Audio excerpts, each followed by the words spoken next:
Welcome to Greg Hansen's Video Notebook, the Wednesday edition, brought to you by Domino's Pizza. I'm Star Sports Editor Ryan Finley, here with Greg Hansen. Greg, it's been a couple of weeks since we've talked, but lots of things have gone on since then. We have a new national champion in college basketball, and it is Connecticut. Greg, looking back over the tournament as a whole, what did you learn, and what did UConn's run to a title show you about sort of what things are like in March? I thought what I learned the most is if you have a senior point guard who can control the pace and is an NBA-type player, you can win the tournament no matter who the other guys are. Yeah. You look at their backcourt, it reminds you so much, I think, of the Kemba Walker backcourt of just a couple of years ago. And Arizona and San Diego State, who played each other this year, but were in sort of UConn's pod back a few years ago, learned how tough it is to match up against a Kemba Walker, against an experienced point guard. It was the difference against Arizona all those years ago, and it was the difference this year. Seems like every time Arizona's been eliminated over the years, a round or two too early, it's been because of a point guard took them out. And that, although that didn't happen against Wisconsin this year, but Wisconsin had good players across the board. Sure. But I agree with that. If you have a good point guard and he's an NBA-worthy guy, you can go to the Final Four. Sure. Arizona has a national championship banner hanging in McHale Center, a testament to what happens when you have a backcourt that controls the pace in the month of March. Basically 3 point guards on that team, and they're all NBA players. Wow, that's crazy. Greg, did Wisconsin surprise you getting to the Final Four? And you were obviously courtside for that game. What did they do to stand out? Was it as simple as they had the biggest, baddest guy on the floor for 40 minutes, or? That was so much of it when you look back now. But I also think it was because I thought they were the best team in the country. Yeah. Even today, I think they're the best team in the country. And I think next year they'll be number one going in. They only lose Ben Brust. They've got Frank the Tank back. He's going to stay, apparently.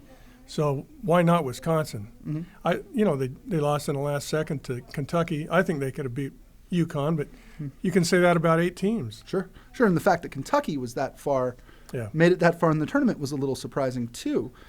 It's so interesting, Greg, when you look at sort of the talent that's back in the country. We've learned here in the last couple of days that Arizona is being predicted as a preseason number 1 or a preseason number 2. How much of that hinges on who comes back and who doesn't? And where do you see them lining up a year from this week?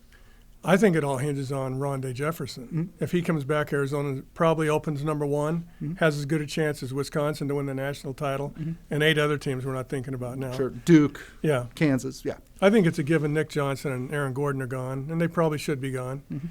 But Rondé stirs the whole drink with this team. He's the best defensive player in the league. He scores even though he's not a skilled offensive player, and he gives them the depth and the tenacity that they might not have. Sure. If he comes back, and I don't think it's a given anymore that he's coming back, then everything changes. Sure. It's so funny to watch Rondé Hollis Jefferson's development from the first week of the season until March. When he first came out, he was kind of like a baby giraffe, kind of all arms and legs and sliding around out there. And by the end of the year, you saw him doing the things that good players do. He hit big free throws. He showed up offensively in clutch moments. His stat line in the NCAA tournament, I believe it was Arizona's second round game, was just off the charts good. He wasn't going to be denied. He got that putback that sent the Wisconsin game into overtime.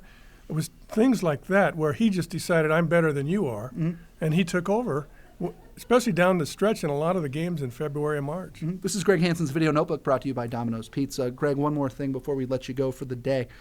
Nick Johnson, you mentioned that it was kind of a foregone conclusion that he's going to test the NBA draft waters. You look at him physically, he doesn't jump out at you. Obviously, he can jump out of the building and has great leadership skills, pretty good defender. What will his role be like in the NBA if that's the way he decides to go? I think he'd start out when he does get in the NBA, if it's after 3 years in Italy or Israel, I think he'll be a heck of a guy to have on your team as your 8th player, something like that.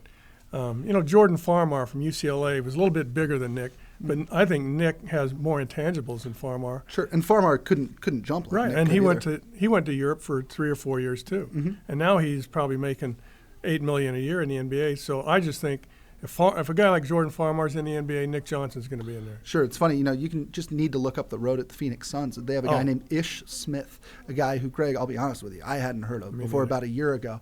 And you look at him, he's kind of a glue guy, super athletic, good off the bench. It seems as if the team is better with him out there. it's sort of a strange comparison because they're different physically, but a guy like a Nick Johnson should have a role somewhere, especially on a good team. Right, and that was reinforced to me when Sean Miller a few weeks ago said T.J. McConnell is going to play in the NBA. Yeah. So, Nick has the physical skills that T.J. doesn't. So I do. I think Nick will be in the NBA. I just don't think he'll be a first-round draft pick. Sure. How about Nick Johnson to the Phoenix Suns? Let's make that happen. That'd be good, wouldn't it? Local boy comes home. He's the kind of player who they like. I think something like that would be really neat down the road. Yeah, and he can share the backcourt with Terrell Stoglin someday. That's perfect. This is a great place to jump off. For Greg Hansen, I'm Ryan Finley. This is Greg Hansen's Video Notebook, brought to you by Domino's Pizza. Greg, we'll come back Friday and talk more about the Pac-12 and what everybody will be talking about this offseason, maybe even talk about DirecTV. How about that? Good. All right. We'll see you then.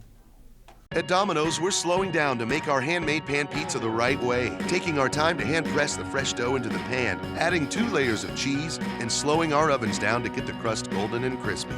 So try a Domino's handmade pan pizza with 2 toppings for just $7.99.